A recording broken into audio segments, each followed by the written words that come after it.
Hello everyone, welcome to जेस with concept classes. इस video में हम बिहार के मेडाइवल हिस्ट्री के 42 इम्पॉर्टेंट क्वेश्चन पर डिस्कस करेंगे। साथ ही साथ जो भी हमारे व्यूअर्स को बीपीएससी ऑडिटर या बीपीएससी डबल एओ या बीपीएससी 67 इकोनॉमिक्स ऑप्शनल पेपर के साथ देना है तो वो हमारे चैनल से जुड़ सकते हैं। अभी इकोनॉमिक्स ऑप्शनल पेपर का क्लास हमारे चैनल पे स्टार्ट है। बीपीएससी ऑडिटर का जैसे फाइनल रिज़ल्ट आएगा उसके बाद क्लास की स्पीड को और कंटिन्यू किया जाएगा।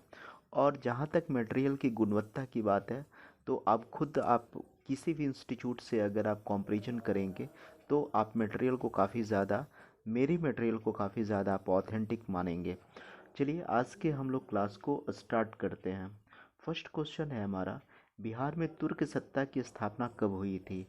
बिहार में तुर्क सत्ता की स्थापना 1198 में हुआ था। बिहार में अफगान सत्ता के आरंभिक उत्कर्ष में किस जनजाति की देन निर्णायक थी? नुहानी जनजाति की। नेक्स्ट है, पटना को प्रांतीय राजधानी किसने बनाया था? पटना को प्रांतीय राजधानी शेर शाह ने बनाया था। नेक्स्ट है, शेर शाह द्वारा प्रशासनिक प्रयोगशाला था सासाराम। सासाराम शेर शाह का प्रशासनिक प्रयोगशाला था। नेक्स्ट है, शेर शाह का मकबरा कहाँ था? तो शेर शाह का जो मकबरा था वो सासाराम में था। नेक्स्ट हम लोग छठे क्वेश्चन की तरफ आते हैं। मध्यकाल में पटना का नवनिर्माण करवाया था। मध्यकाल में पटना का नवनिर्माण किसने कराया था? तो ये शेर शाह ने करवाया था। नेक्स्ट है, बिहार में तुर्क सत्ता का संस्थापक कौन है? बिहार में तुर्क सत्ता का संस्थापक बख्तियार खिलजी हैं। नेक्स्ट है, 8 नंबर क्वेश्चन पे हम लोग आते हैं। बिहार के सुप्रसिद्ध सूफी संत मखदूम साहब के पत्रों का संकलन किस नाम से किया किस नाम से प्रसिद्ध है? तो इस मकतूबाते सदी बिहार के सुप्रसिद्ध सूफी संत मखदूम साहब के पत्रों का संकलन मकतूबाते सदी में है। नेक्स्ट है, निम्नांकित में से कौन सूफी संप्रदाय बिहार में सर्वाधिक लोकप्रिय है? तो फिरदौसी जो है सूफी संप्रदाय बिहार में सर्वाधिक लोकप्रिय रहा है। नेक्स्ट है, बिहार के सूफी संतों में बिहार के सूफी संतों में सबसे आरंभिक नाम किसका है? तो इमाम ताज फ़कीह का नाम है। किसका नाम है? इमाम ताज फ़कीह का। नेक्स्ट है, गढ़वाल वंशीय शासकों द्वारा बिहार में तुरुस तुरुस्क दंड का वसूली की चर्चा एक अभिलेख में मिलती है। ये एक प्रकार का कर होता था। ठीक है, ये इसकी कहाँ पुष्टि होती है? तो इसकी पुष्टि होती है मुंगेर में। ठीक है, गढ़वाल वंशीय शासकों द्वारा बिहार में तुरुस्क दंड की वसूली की चर्चा किस अभिलेख में मिलती है? तो मुंगेर अभिलेख में मिलती है। 12 नंबर क्वेश्चन की तरफ हम लोग आते हैं। सिख गुरुओं में सर्वप्रथम बिहार का भ्रमण किसने किया था? सिख गुरुओं में बिहार का जो भ्रमण किया था वो गुरु नानक देव ने किया था। नेक्स्ट है, मिथिला के कर्नाट वंश के शासकों की राजधानी कहाँ है? मिथिला के कर्नाट वंश के शासकों की राजधानी सिमरावगढ़ में है। नेक्स्ट है, कर्नाट वंश का अंतिम शासक कौन है? कर्नाट वंश का अंतिम जो शासक है वो हरि सिंह हैं। नेक्स्ट है, मोहम्मद बिन तुगलक को बिहार के किस नगर का नाम तुगलकपुर कर दिया? मोहम्मद बिन तुगलक ने बिहार के किस नगर का नाम तुगलकपुर कर दिया था? तो ये दरभंगा है, जिसे हम लोग तिरहुत क्षेत्र में आता है। नेक्स्ट है, बिहार के तुगलक काल के सर्वाधिक महत्वपूर्ण प्रशासक मलिक इब्राहिम या मलिक बयां का मकबरा कहाँ है? तो ये बिहार शरीफ में है। कहाँ है? बिहार शरीफ में। नेक्स्ट है, इब्राहिम लोदी के काल में बिहार का यह सूबेदार जिसने सुल्तान के विरुद्ध विद्रोह किया, ये कौन है? दरिया खां नोहानी। इब्राहिम लोदी के काल में बिहार का वह सूबेदार जिसने सुल्तान के विरुद्ध विद्रोह किया, दरिया खां नोहानी है। नेक्स्ट है, बिहार के किस मुगल शासक का राज्याभिषेक अंग्रेजों के संरक्षण में हुआ था। तो ये शाह आलम द्वितीय हैं। शाह आलम द्वितीय का जो राज्याभिषेक हुआ था अंग्रेजों के संरक्षण में हुआ था। इम्पॉर्टेंट क्वेश्चन है। इसके पश्चात हम लोग 19 नंबर क्वेश्चन पर जाते हैं। 1556 से 1557 में मुगल शासक अकबर ने किसकी विद्वता से प्रभावित होकर उसे मिथिला का राज्य दे दिया था? तो ये दिया था महेश ठाकुर को। ठीक है, महेश ठाकुर को।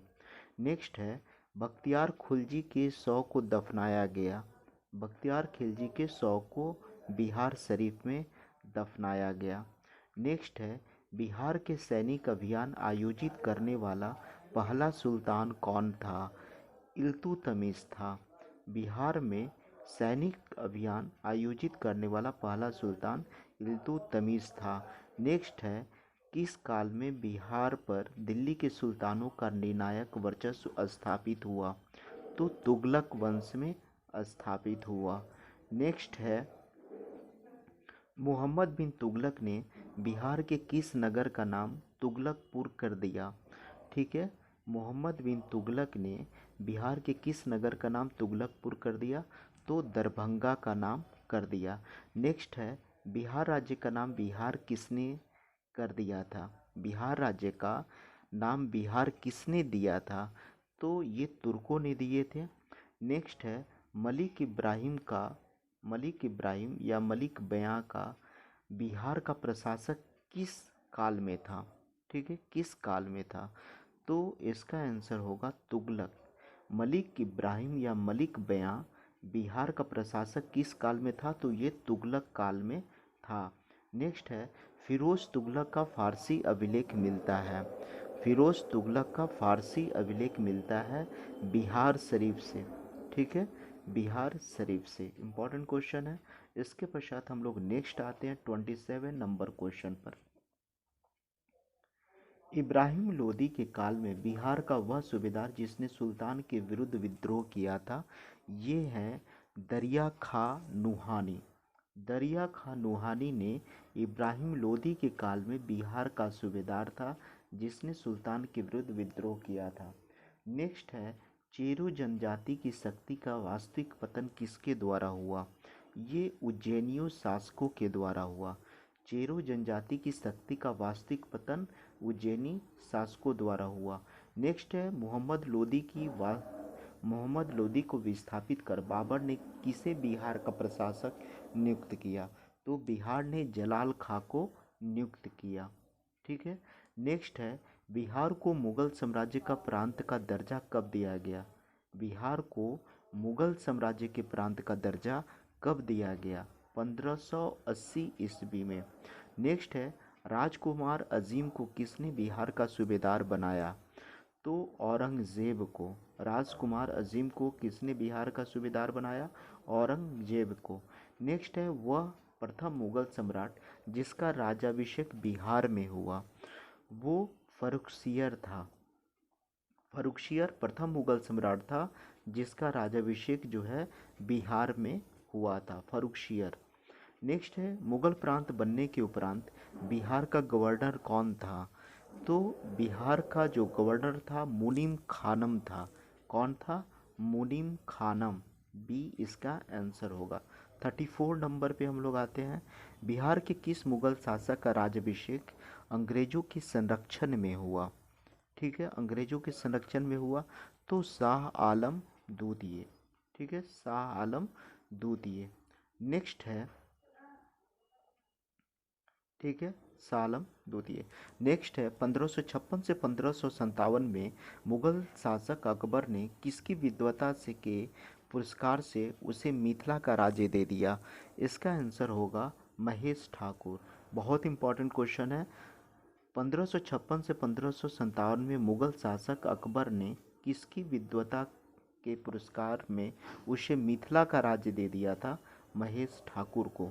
नेक्स्ट है मुगल काल में किस वर्ष बिहार को बंगाल सूबे का अंग मान लिया गया था? तो ये 1733 था। क्या था? 1733 ईस्वी में, ठीक है, बिहार को बंगाल सूबे का अंग मान लिया गया था। इंपॉर्टेंट क्वेश्चन है। नेक्स्ट है निम्नांकित में से कौन बिहार का प्रथम नायब नाजिम था? नायब नाजिम कौन था? तो इसका आंसर होगा राज राम नारायण था। कौन था? बिहार का प्रथम नायब नाजिम कौन था? राज राम नारायण था। नेक्स्ट है, ठीक है, किस यात्री ने पटना को मुगल साम्राज्य का दूसरा सबसे बड़ा व्यापारिक केंद्र बताया था? किस यात्री ने पटना को मुगल साम्राज्य का दूसरा सबसे बड़ा व्यापारिक केंद्र बताया था? तो इसका आंसर होगा तैवर्नियर ने बताया था क्या?